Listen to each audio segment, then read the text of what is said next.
Assalamualaikum sahabat-sahabat semua. Hari ini saya mengisahkan seorang polisi di Jawa Timur yang menjadi kepala ular piton setelah menendang seorang Habib saat ditilang. Namun, sebelumnya saya sarankan untuk menuliskan shalawat di kolom komentar agar kelak shalawat ini bisa menjadi saksi untuk mendapat syafaat di akhirat.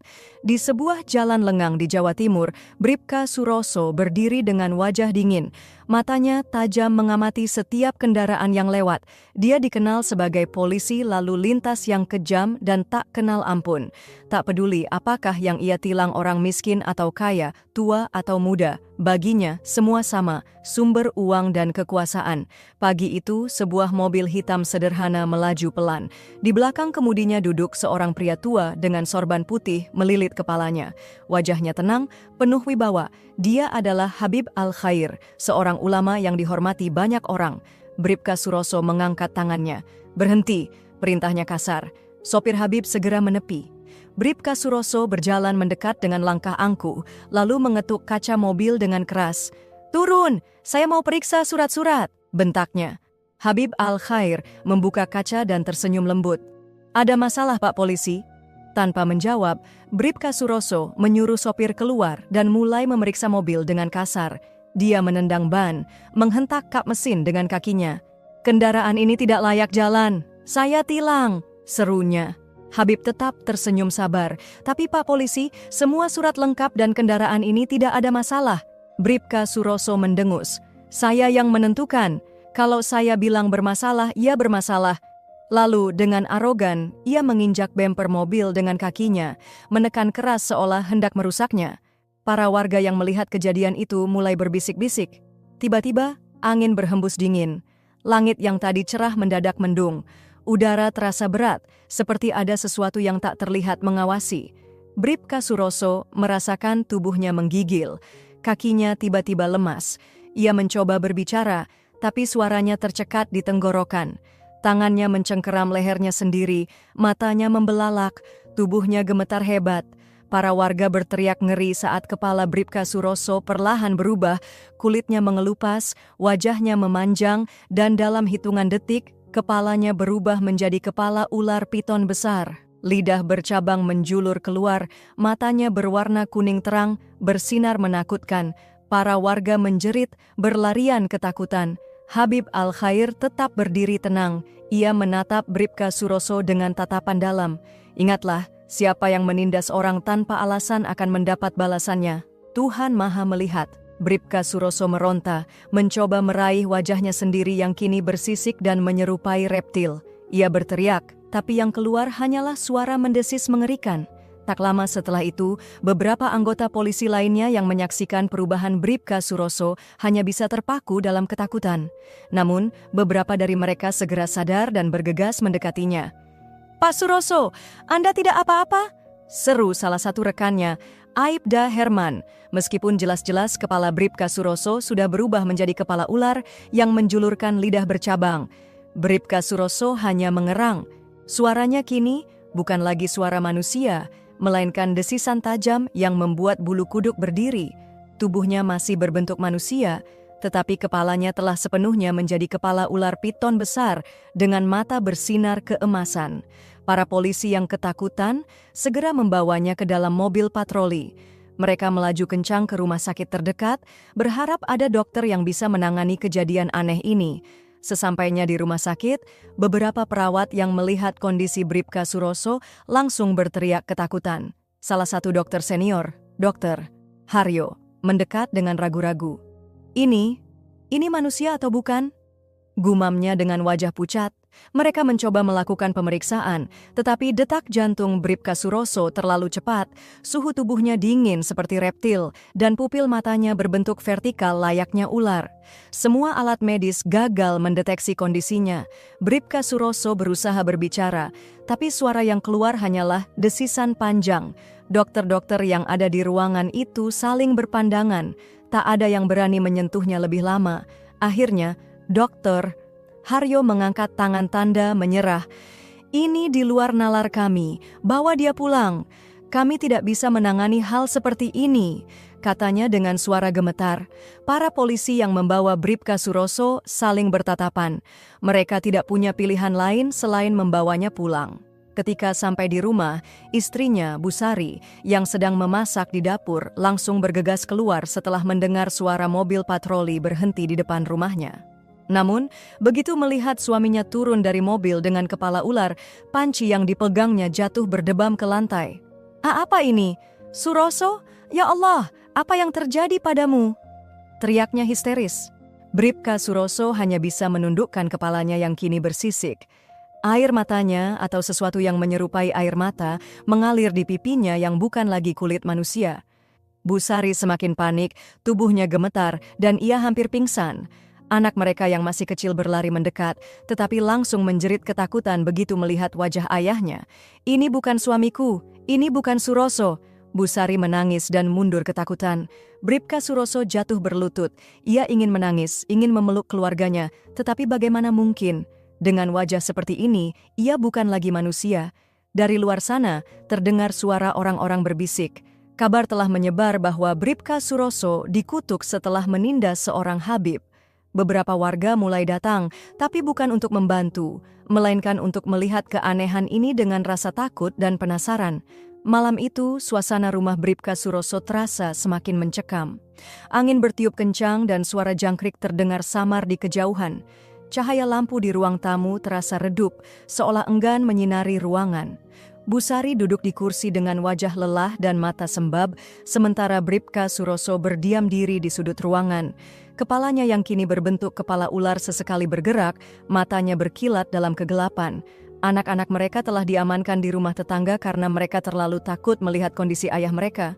Beberapa rekan polisi yang dekat dengan Bribka Suroso akhirnya datang. Aibda Herman, Brigadir Joni, dan Ibda Rahmat duduk dengan ekspresi serius. Mereka semua merasa bingung dan takut. "Busari," kata Aibda Herman, "kami sudah berdiskusi. Ini bukan penyakit biasa. Bukan sesuatu yang bisa ditangani oleh rumah sakit. Kami pikir lebih baik mengundang ulama terdekat. Mungkin mereka bisa membantu." Busari mengangguk lemah. Saya akan melakukan apa saja agar suami saya kembali seperti semula." Suaranya bergetar. Tanpa menunggu lama, salah satu rekan polisi pergi mencari ulama di sekitar desa. Tidak butuh waktu lama, seorang kiai bernama Kiai Muchtar dari pesantren terdekat datang bersama beberapa santrinya. Setelah Kiai Muchtar sampai, ia langsung melakukan ruqyah. Di ruang tengah, Kiai Muchtar duduk bersila di depan Bribka Suroso. Wajahnya tenang, meskipun jelas bahwa ia juga merasa ada sesuatu yang janggal. "Pak Suroso," kata Kiai Muchtar pelan, "saya tidak tahu kesalahan apa yang telah Anda lakukan, tetapi Allah Maha Pengampun. Kita akan mencoba memohon pertolongannya.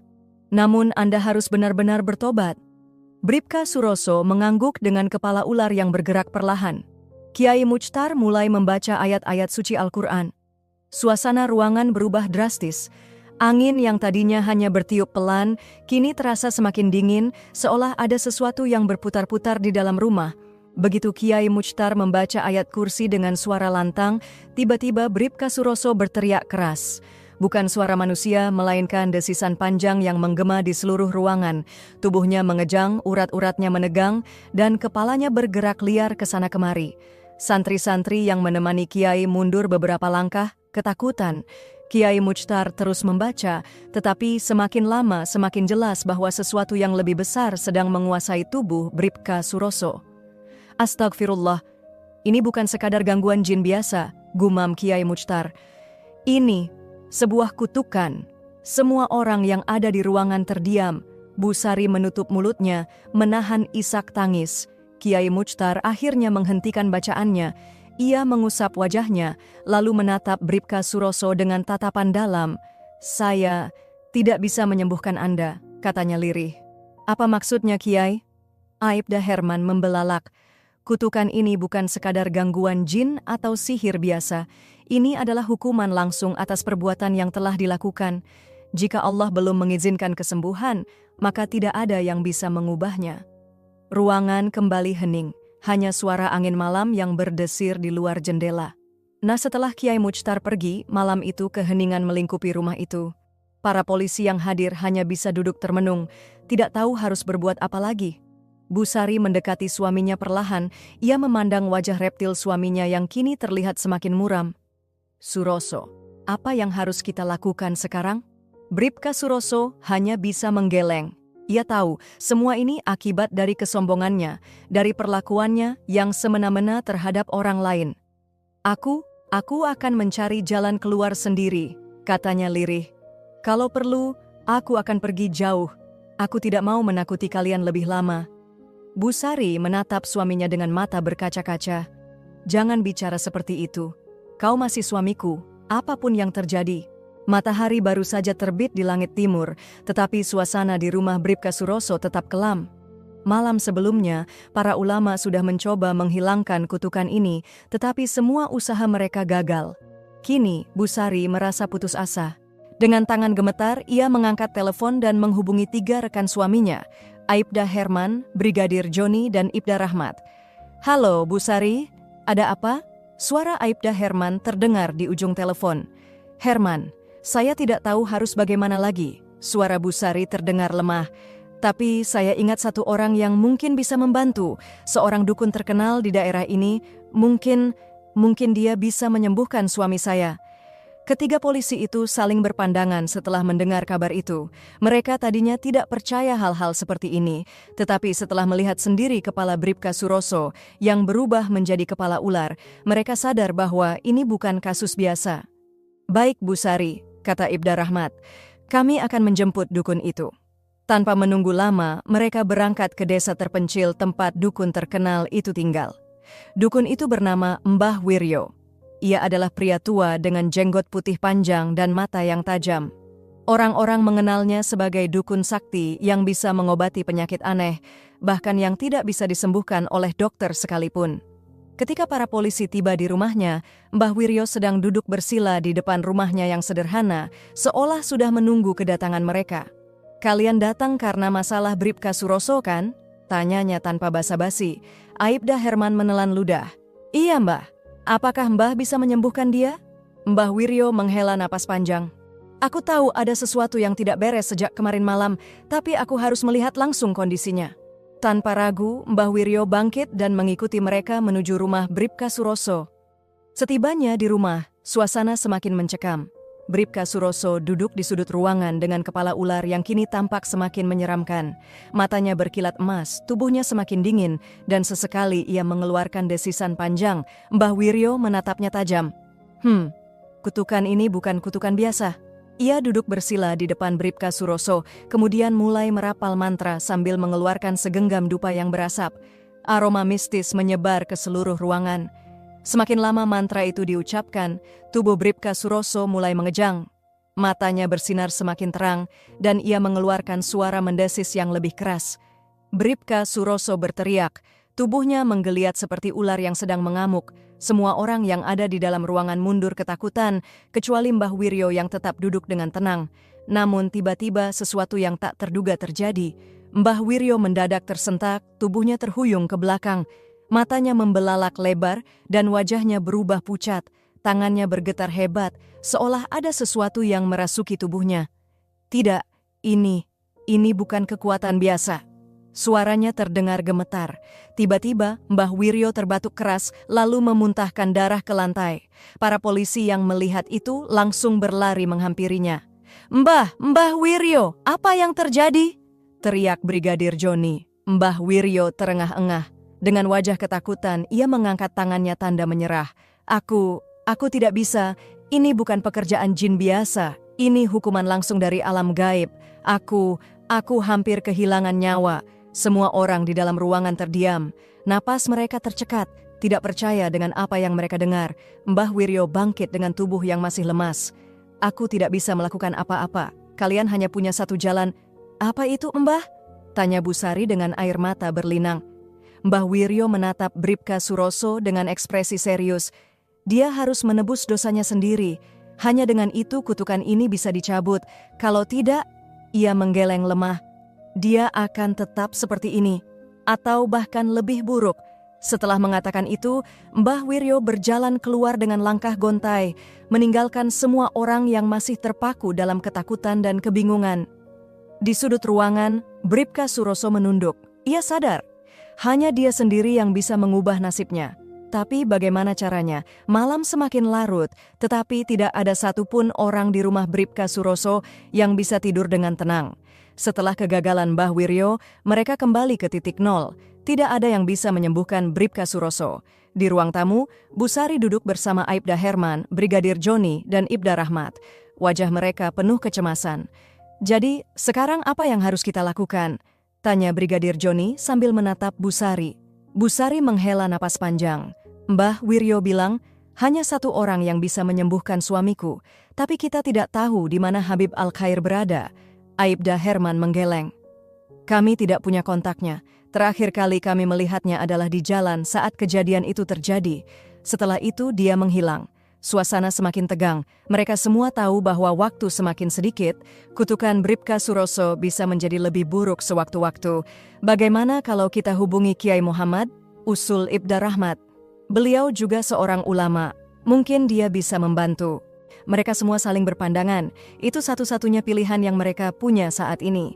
Tanpa menunda waktu, mereka segera pergi ke pesantren Kiai Muhammad yang terletak di desa sebelah. Sesampainya di pesantren, mereka disambut oleh santri-santri yang segera membawa mereka menemui Kiai Muhammad. Kiai Muhammad adalah seorang pria paruh baya dengan sorban putih dan senyum lembut. Namun senyumnya perlahan memudar ketika mendengar cerita tentang Bribka Suroso.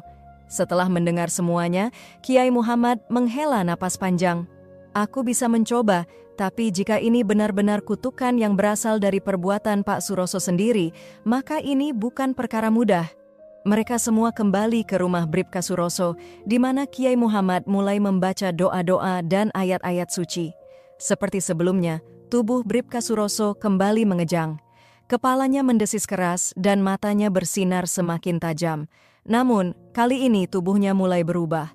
Sisik di lehernya semakin jelas dan lidahnya semakin sering menjulur seperti ular yang siap menerkam. Kiai Muhammad menghentikan bacaannya. Wajahnya tampak tegang. "Astagfirullah, ini bukan gangguan biasa," ucapnya dengan suara gemetar. "Aku tidak bisa menyembuhkannya." Semua orang terkejut. "Maksud Kiai?" tanya Aibda Herman. Kiai Muhammad menatap mereka dengan sorot mata serius. "Seperti yang dibilang Mbah Wiryo, hanya satu orang yang bisa menyembuhkan Pak Suroso, dan itu adalah Habib Al-Khair. Tapi kita tidak tahu di mana dia," seru Brigadir Joni frustrasi.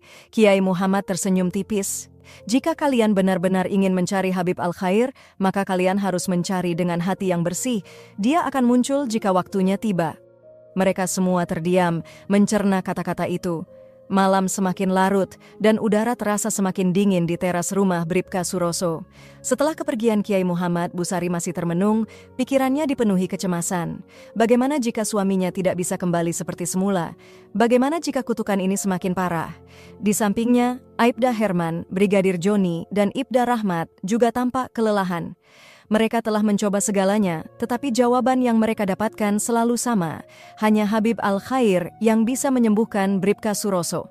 Tiba-tiba Aibda Herman angkat bicara. "Bagaimana kalau kita kembali ke tempat kejadian? Tempat di mana Bribka Suroso menendang mobil Habib Al-Khair." Brigadir Joni mengerutkan kening. "Untuk apa? Mungkin di tempat itu kita bisa menemukan petunjuk, atau mungkin kalau kita berdoa di sana, Habib Al-Khair akan melewati jalan itu lagi." Bu Sari menatap Aibda Herman dengan mata berbinar. "Itu ide yang bagus. Kalau memang dia seseorang yang bisa menyembuhkan Suroso, mungkin takdir akan mempertemukan kita lagi di tempat itu." Tanpa membuang waktu, mereka segera bersiap dan berangkat menuju tempat kejadian di mana semuanya bermula. Ketika mereka tiba di lokasi kejadian, suasana jalanan terasa sunyi. Lampu-lampu jalan menerangi aspal yang dingin dan suara jangkrik terdengar samar di kejauhan. Bu Sari menatap jalan itu dengan penuh harapan. Disinilah suaminya melakukan kesalahan besar, menindas kendaraan seorang Habib dengan kaki, bertindak arogan tanpa berpikir panjang, dan disinilah kutukan itu mungkin dimulai. Mereka berdiri di tengah jalan, lalu menundukkan kepala dan mulai berdoa, "Ya Allah, jika ini memang kehendak-Mu, jika memang hanya Habib Al-Khair yang bisa menyembuhkan Bribka Suroso, maka pertemukanlah kami dengannya di tempat ini." Beberapa menit berlalu dalam keheningan, tidak ada tanda-tanda apapun. Namun, tiba-tiba, dari kejauhan, sebuah mobil hitam perlahan mendekat. Mata mereka langsung membelalak.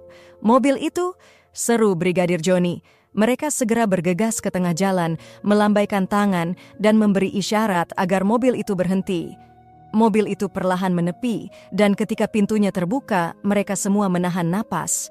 Seorang pria tua berjubah putih keluar dari dalam mobil. Wajahnya tenang, sorbannya rapi, dan matanya memancarkan keteduhan yang luar biasa. Subhanallah, Habib Al-Khair. Bu Sari langsung menitikkan air mata. Tanpa berpikir panjang, ia berlari menghampiri sang Habib, lalu berlutut sambil menangis. "Habib, tolonglah suami saya mohon." Aibda Herman, Brigadir Joni, dan Ibda Rahmat juga ikut menundukkan kepala dengan penuh penyesalan. "Habib, kami mohon maaf atas kejadian waktu itu.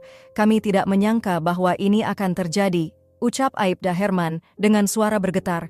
Habib Al-Khair menatap mereka satu persatu, lalu menghela napas panjang.